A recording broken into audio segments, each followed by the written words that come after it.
Story with Binaca. सुनिए कहानी Binaca की जुबानी। तो लीजिए, हाजिर है एक प्रेरक कहानी, क्षमादान।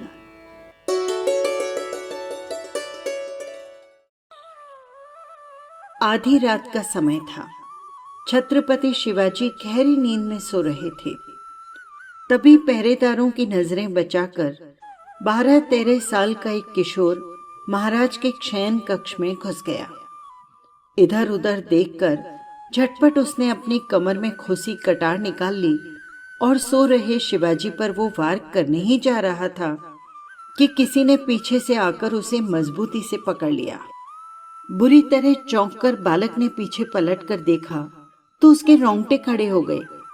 उसे पकड़ने वाले स्वयं सेनापति तानाजी थे। उन्होंने उसे राजमहल में प्रवेश करते देख लिया था, लेकिन वे ये देखने के लिए बालक के पीछे पीछे दबे पांव आए कि वो क्या करना चाहता है। आहट पाकर छत्रपति की नींद टूट गई। उन्होंने चौंककर बालक से प्रश्न किया, कौन हो तुम और तुम्हारे हाथ में ये कटार क्यों है? बालक ने उत्तर दिया, मेरा नाम मालोजी है छत्रपति। मैं आपकी हत्या करने के उद्देश्य से यहाँ आया था, लेकिन दुर्भाग्य से सेनापति जी ने रंगे हाथों मुझे पकड़ लिया। शिवाजी को बालक की बातों से उस पर विस्मय हुआ।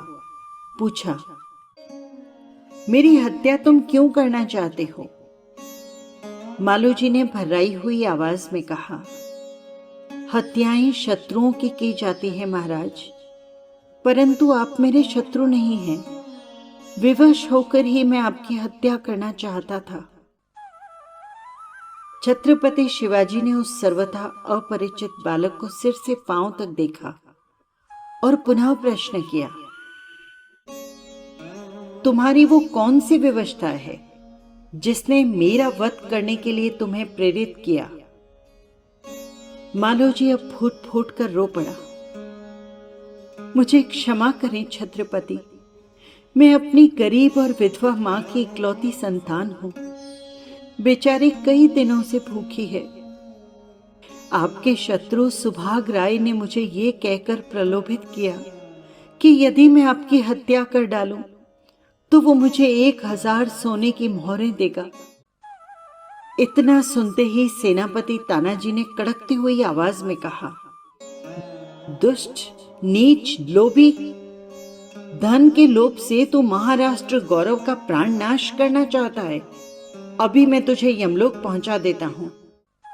कहकर उसने म्यान से तलवार खींच ली। शिवाजी ने उन्हें संकेत से रोकते हुए मालोजी से पूछा, बालक, तुमने जो घोर अपराध किया है, क्या तुम उसका दंड जानते हो?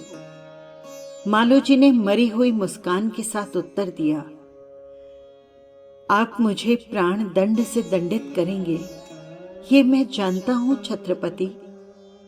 मैं मरने से तनिक भी नहीं डरता, परंतु एक निवेदन अवश्य करूंगा कि दंडित करने से पूर्व मुझे अपनी भूखी और बीमार मां को अंतिम बार देख पाने का अवसर प्रदान करें। कहकर उसने घुटने टेक दिए। शिवाजी कुछ कहते, इससे पूर्व ही तानाजी ने कर्कश स्वर में कहा, तू हमें मन घड़ंत कहानी सुनाकर धोखा देना चाहता है, दुष्ट। मालोजी ने शिवाजी को संबोधित करते हुए दृढ़ता पूर्वक कहा, सेनापति जी एक असहाय पुत्र की मानसिकता नहीं समझेंगे, परंतु आप तो दया के अवतार और महाराष्ट्र के रक्षक हैं छत्रपति। मेरी उम्र कम है, लेकिन मैं भी मराठा हूं। मैं आपको वचन देता हूं, कल सुबह को ही मैं आपके पास दंडित होने के लिए आ जाऊंगा। दयालु और दूरदर्शी शिवाजी ने सेनापति ताना को आदेश दिया कि अपराधी को छोड़ दिया जाए। मालोजी महाराज की चरण धूल लेकर अपने घर चला गया। दूसरे दिन अब छत्रपति राज दरबार में बैठे तो द्वारपाल ने आकर सूचना दी, महाराज, एक बालक आपके दर्शन करना चाहता है, भेज दो उसे। शिवाजी ने आदेश दिया। वो बालक और कोई नहीं, मालोजी ही था।